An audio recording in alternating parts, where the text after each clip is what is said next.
जी, लेकिन आप ये बताएं पंडित जी कि आपने कहा 16 तारीख तक हो सकता है कि बिहार की स्थिति इसी प्रकार गंभीर रहे, एस्ट्रोलॉजिकली स्पीकिंग। देखिए, यहाँ पे हम ज्योतिषी अनुसंधान और ज्योतिषीय चर्चा करने के लिए बैठे हैं, तो इसलिए युग का प्रभाव डेफिनेटली आता है। युग भी ग्रहों से चलता है।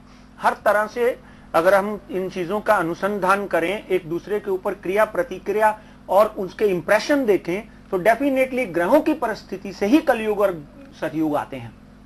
तो इसलिए आज की अगर गणना की जाए तो 16 तारीख तक बिहार में पूरी की पूरी जोर लगा देनी चाहिए हमारे अधिकारियों को, हमारी सरकार को, उन लोगों को बचाने के लिए। जो अभी तक जो जनसंख्या के मरने की बात आ रही है राजीव जी, उससे कहीं ज्यादा और मुसीबत खड़ी हो सकती है, क्योंकि अभी 2 ग्रहण गए हैं।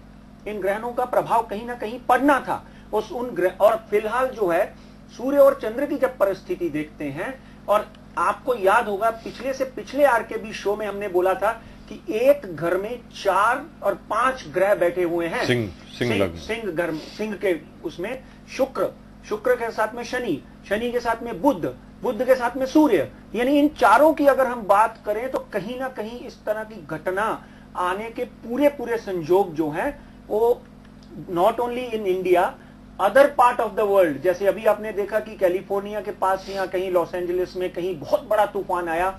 उस भीषण तूफान से हजारों लोगों की मृत्यु हुई, अरबों खरबों डॉलर का नुकसान हुआ।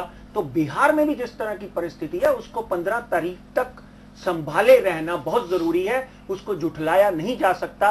सत्य का सामना करने के लिए हमको इस बात को समझ लेना चाहिए कि वहां पे सुधार कैसे किए जाएं, क्योंकि परिस्थिति बद से बदतर होती जा रही है। आप रोज टेलीविजन देखिए, रोज अखबार उठाइए, तो आपको नजर आता है कि आज 100 मर गए और कल 150 मर गए, कल 200 मर गए। कलयुग का प्रभाव है, ये मैं गुप्ता जी के साथ में बिल्कुल सहमत हूं।